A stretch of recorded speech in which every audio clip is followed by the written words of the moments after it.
दोस्तों, वीडियो को शुरू करने से पहले मेरा आपसे एक सवाल है कि अगर आप आज से ही काम करना छोड़ देते हो तो आप कितने महीने या कितने सालों तक सरवाइव कर पाएंगे।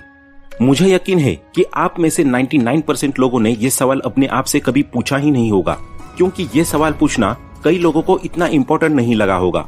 लेकिन दोस्तों, अगर आपको सही मायने में जल्दी अमीर बनना है या फाइनेंशियल फ्रीडम अचीव करनी है तो आपको ये सवाल अपने आप से पूछना पड़ेगा, क्योंकि आप कितना कमाते हो ये इतना इम्पोर्टेंट नहीं है जितना कि आप कितना टाइम सरवाइव कर पाते हो ये इम्पोर्टेंट है। दोस्तों, फाइनेंशियल एजुकेशन एक ऐसा टॉपिक है जो कभी स्कूल में नहीं सिखाया जाता और ना ही रिच फैमिली के लोग आपको वो सीक्रेट्स बताएंगे। और मिडिल क्लास परिवारों में अक्सर ये बात कही जाती है कि पैसा ही हर समस्या की जड़ है। उनके घरों में बच्चों से पैसों की बातें कभी नहीं की जाती। उनके हिसाब से पैसा आदमी को घमंडी और लालची बना देता है।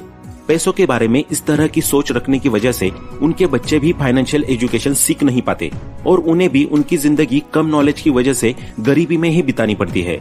लेकिन दोस्तों, आज मैं रॉबर्ट कियोसाकी की most famous book rich dad poor dad से कुछ ऐसे लेसन्स और अमीरों के सीक्रेट्स आपके साथ शेयर करूंगा कि जिन्हें आप अगर समझ जाते हैं तो आप फाइनेंशियली काफी ग्रो कर पाएंगे। दोस्तों, वीडियो काफी इंटरेस्टिंग होने वाली है, तो बिना स्किप किए वीडियो को एंड तक जरूर देखना ताकि आपसे कोई भी वैल्यूएबल कंटेंट ना छूट जाए। तो दोस्तों, मैं आपको एक कहानी सुनाता हूँ। एक आदमी था जिसके पास एक गधा था। जब भी उसे अपने गधे से कुछ मेहनत करवानी होती थी तो वो एक गाजर को उसके सामने लटका देता था। उस गाजर को देखते ही गधा उसे खाने के लालच में काम करता चला जाता था। गधे को उम्मीद थी कि वो एक दिन उस गाजर तक पहुंच जाएगा। अब ये उस आदमी के लिए तो एक अच्छी तरकीब थी, लेकिन वो बेचारे गधे को वो गाजर कभी भी नहीं मिल पाएगा, क्योंकि वो एक भ्रम था। बहुत से लोग ठीक उस गधे की तरह ही मेहनत किए चले जाते हैं, इस उम्मीद में कि एक दिन वे अमीर बन जाएंगे। लेकिन पैसा उनके लिए सपना बनकर रह जाता है और इस सपने के पीछे भागने से आप उस तक कभी भी नहीं पहुंच सकते। इसलिए पैसों के लिए काम करने के बजाय पैसे को अपने लिए काम करने दो। और यही है हमारा पहला लेसन कि अमीर लोग पैसों के लिए काम नहीं करते। दोस्तों, जब आप अमीर बनना चाहते हैं तब आप सिर्फ पैसे कमाने के लिए काम ना करें, क्योंकि जैसे ही हम अमीर बनने की दिशा में कदम उठाते हैं तब हमारा डर और लालच हम पर हावी होने लगता है। हमें ये डर लगता है कि कहीं हम गरीब के गरीब ही न रह जाए, और इसी चक्कर में हम ज्यादा से ज्यादा मेहनत करने लगते हैं। और फिर जब पैसा आने लगता है तब हमारी ग्रीड हम पर हावी होने लगती है और हम उन सारी खूबसूरत चीजों की कल्पना करने लगते हैं जो पैसों से हासिल की जा सकती है, और हमारा खर्चा बढ़ने लगता है। अब यही डर और लालच हमें एक ऐसी रेस में उलझा देते हैं कि वे रेस कभी खत्म ही नहीं होती, और यही रैट रेस हमें एक ट्रैप में फंसा देती है। अगर आपको अमीर बनना है तो ये रैट रेस के इस ट्रैप से बाहर निकलना पड़ेगा। पैसों के पीछे मत भागो, बल्कि कुछ ऐसा करो कि पैसा आपके पीछे भागे। अगर आप जॉब करते हैं तो हर दिन सिर्फ ये सोचकर काम मत करो कि मंथ के एंड में सैलरी लेनी है, क्योंकि ये सैलरी मुश्किल से आपके बिल्स पे करती है और फिर हर महीने ये ट्रैप बनकर रह जाता है। फिर आप तंग आकर कोई दूसरी नौकरी ढूंढने लगते हैं और ज्यादा मेहनत करने लगते हैं, लेकिन तब भी आप पैसे के लिए ही काम करते हैं। दोस्तों, जो लोग अमीर होते हैं वे सिर्फ पैसों के लिए ही काम नहीं करते रहते, बल्कि कुछ ऐसा सिस्टम क्रिएट करते हैं कि पैसा उनके लिए काम करे। रॉबर्ट जब 9 साल के थे तो उन्होंने कुछ कॉमिक्स बुक्स को किराए पर देना स्टार्ट किया, जिससे उनको रेंट मिला करता था। अब उनको काम नहीं करना पड़ता था और उनको बुक से रेंट मिलता रहता था। अगर आप भी ऐसा सिस्टम क्रिएट कर लेते हो जिनमें आपकी मौजूदगी की जरूरत नहीं है तो वो है सही मायने में फाइनेंशियल फ्रीडम। अब नेक्स्ट सेकंड लेसन है एसेट्स एंड लायबिलिटीज में फर्क समझिए और एसेट्स खरीदिए। एसेट्स यानी कि वो चीज जो आपके पॉकेट में पैसा डालती है, और लायबिलिटीज यानी कि वो चीज जो आपके पॉकेट में से पैसा निकालती है। अक्सर देखा गया है कि गरीब और मिडिल क्लास लोग लायबिलिटीज को एसेट समझ लेते हैं, लेकिन अमीर लोगों को अच्छे से पता होता है कि एसेट्स क्या होते हैं। दोस्तों, अगर आपको सही मायने में अमीर बनना है तो आपको सबसे पहले अपने पैसों को एसेट्स खरीदने में लगाना होगा, ताकि आपके पैसे आपके लिए काम कर सके और समय समय पर आपको उनका अच्छा रिटर्न मिले। दोस्तों, एसेट्स कई टाइप्स के हो सकते हैं, जैसे कि stocks, bond, mutual fund, real estate, और अगर आपने कोई अपार्टमेंट रेंट पर दिया हुआ है तो वो भी आपके लिए एक एसेट है। और आज के जमाने में तो एसेट्स ओन करना और भी आसान हो गया है, जैसे कि आपका ब्लॉग या वेबसाइट है, यूट्यूब चैनल है, तो वो भी आपके लिए एक एसेट का काम करता है। इन शॉर्ट, एसेट वो चीज है जो पैसिव इनकम जनरेट करके देती है। दोस्तों, अब मैं ये नहीं कह रहा कि आपको सारी लायबिलिटीज बेच देनी चाहिए या कभी खरीदनी ही नहीं चाहिए, लेकिन आपको सबसे पहले अपने एसेट्स बनाने पर काम करना चाहिए। मैं आपको सिर्फ एक इम्पोर्टेंट डिफरेंस जो कि हम सबके माइंडसेट में होता है उसके बारे में बताना चाहता हूँ। एक पुअर माइंडसेट वाला इंसान हमेशा उन्हीं पैसों से लायबिलिटीज खरीदता है जिन्हें वो अपने डेली बेस पे कमाता है, लेकिन अगर वो किसी दिन कोई वजह से काम पर ना जाए तो वो खाने पीने तक का खर्चा भी नहीं उठा पाएगा, यानी कि उसके एक्सपेंसेस उसकी इनकम से ज्यादा होते हैं। अब जो मिडिल क्लास माइंडसेट वाले लोग होते हैं वो कमाते तो ठीक ठाक है, लेकिन वो सारी इनकम नेसेसिटी और लायबिलिटीज में खर्च कर देते हैं। लेकिन जो रिच माइंडसेट वाले लोग होते हैं वो अपनी इनकम से सबसे पहले एसेट्स खरीदते हैं, और जब एसेट्स से पैसे बनते हैं तब वो लायबिलिटीज पे खर्चा करते हैं।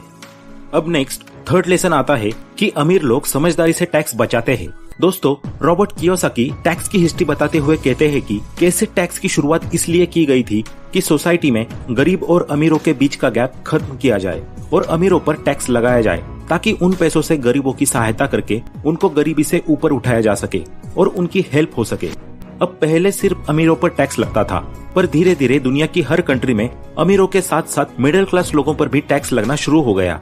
और अब हालात ये हो गए हैं कि अमीर लोग अपने दिमाग का इस्तेमाल करके टैक्स देने से बच जाते हैं, लेकिन ज्यादा टैक्स मिडिल क्लास लोगों को देना पड़ता है। रिच लोग और बिजनेसमैन जिन्होंने कंपनियां बना ली है वो पहले कमाते हैं और फिर स्पेंड करते हैं, और फिर कुछ बच जाता है तो टैक्स भरते हैं। लेकिन मिडिल क्लास लोग पहले कमाते हैं, साथ ही साथ उस पर टैक्स भरते हैं, और फिर जो बच जाता है उसे स्पेंड करते हैं। आइए उसे एक एग्जाम्पल से समझते हैं। मान लीजिए कि आपकी कंपनी का सालाना 1 करोड़ का रेवेन्यू है, लेकिन आपका प्रॉफिट है सालाना 40%, यानी कि 40 लाख रुपए। अब ऑब्वियसली बिजनेस चला रहे हो तो जिस रूम में बैठोगे वहाँ एसी तो ऑन करोगे ही। अब आप बिजनेस मीटिंग्स के लिए जाओगे तो कार में पेट्रोल भी भरवाओगे। घर का कोई रूम अगर बिजनेस पर्पस के लिए यूज कर रहे होगे तो ऑब्वियसली उस रूम का रेंट भी आपका बिजनेस ही पे करेगा। अब आप बिजनेस स्किल को इम्प्रूव करने के लिए फॉरेन भी जाओगे तो ये भी आपका बिजनेस ही पे करेगा। तो ये सारे एक्सपेंसेस बिजनेस एक्सपेंसेस में चले जाएंगे जिस पर कोई टैक्स नहीं लगता। और अब आपका प्रॉफिट 40% से घटकर 20% हो जाएगा, और अब ये 20% में भी हम ये शो कर सकते हैं कि हमारी फैमिली मेंबर्स में 4 लोग हैं और वो लोग भी बिजनेस चलाने में हेल्प करते हैं, जैसे कि मदर मैनेजमेंट देखती है, सिस्टर अकाउंट संभालती है, एक्सेट्रा एक्सेट्रा। और इन्हें आप पर मंथ अप्रोक्सीमेटली 42,000 की सैलरी देते हैं। तो आपके हर फैमिली मेंबर की सैलरी बनेगी 5 लाख रुपए, यानी कि पूरी फैमिली को 20 लाख रुपए मिल जाएंगे, और आपकी कंपनी की इनकम हो जाएगी 0 रुपीज, और किसी भी फैमिली मेंबर को टैक्स नहीं देना पड़ेगा, क्योंकि सरकार के अकॉर्डिंग वो लोअर टैक्स ब्रैकेट में है। यानी कि कहने का मतलब ये है कि आप समझदारी से टैक्स बचा सकते हैं। Next fourth last and most important lesson है कि अपने सोचने के तरीके को बदले। दोस्तों, अमीर लोग 99% लोगों से बहुत ही अलग सोचते हैं। उनकी सोच ये होती है कि या तो आप पैसों के लिए काम करते हो या फिर पैसा आपके लिए काम करता है। अब हम 99% लोगों की बात करें तो हमें बचपन से यही सिखाया जाता है कि अगर आपको लाइफ में सक्सेसफुल होना है तो आपको अच्छे से पढ़ाई करनी होगी, अच्छे मार्क्स लाने होंगे, फिर एक अच्छी कॉलेज से अच्छी डिग्री चाहिए होगी जिससे आपको एक अच्छी जॉब मिलेगी, और फिर आप आराम वाली जिंदगी जी पाओगे। और इसलिए जब कोई बच्चा पैदा होता है तो वो पैदा होने से 20 साल तक एक ही चीज के पीछे भागता है, वो है ज्यादा मार्क्स। आसान भाषा में अगर मैं कहूँ तो हमारा एजुकेशन सिस्टम हमें ये सिखाता है कि लाइफ में सक्सेसफुल होने के लिए आपको सबसे पहले ए स्टूडेंट बनना पड़ेगा, यानी कि ए ग्रेड लाना है। बट रॉबर्ट कियोसाकी के अकॉर्डिंग ये थिंकिंग सही नहीं है, क्योंकि ए वर्ड सक्सेस का मतलब होता है कि अकम्प्लिशमेंट ऑफ एन एम और पर्पस। शुरू के 20 सालों में अच्छे मार्क्स लाना हमारे लिए सक्सेस की निशानी होती है, फिर उसके बाद अच्छी जॉब मिलना हमारे लिए सक्सेस की निशानी होती है, और फिर उसके बाद जिसके पास बड़ा घर और बड़ी कार होती है तो उसी को हम सक्सेसफुल कहते हैं। दोस्तों, लोग पढ़ाई करके ए ग्रेड लेकर तो आते हैं, लेकिन क्या वो लाइफ में सक्सेसफुल होते हैं? क्योंकि उनके दिमाग में उस सब्जेक्ट के अलावा किसी भी चीज की इतनी नॉलेज होती ही नहीं है, इसलिए वो कभी आउट ऑफ बॉक्स नहीं सोच पाते। और मेजोरिटी लोग जो सक्सेसफुल दिख रहे हैं, जिनके पास एक कार है, एक बड़ा घर है, वो एक्चुअली में फेलियर और रिग्रेट वाली लाइफ जी रहे होते हैं। वो सिर्फ दूसरों को देखकर और दूसरों को दिखाने के लिए ये सब चीजें लोन पर ले लेते हैं और फिर जिंदगी भर उसकी EMI भरते हैं, और फिर उसके बाद जब उनको अच्छी बिजनेस या जॉब की अपॉर्चुनिटी मिलती है तो उसको ग्रैब नहीं कर पाते, क्योंकि वो लोन के ट्रैप में फंसे हुए होते हैं। और जिस घर के लिए दिन रात करके पैसा कमाते हैं, उसकी EMI पे करने के लिए उसी घर में वो सबसे कम टाइम स्पेंड करते हैं। यानी कि मेहनत तो ए ग्रेड के स्टूडेंट सबसे ज्यादा करते हैं, हार्ड वर्किंग भी बहुत होते हैं, लेकिन उसका फायदा कोई और ले जाता है।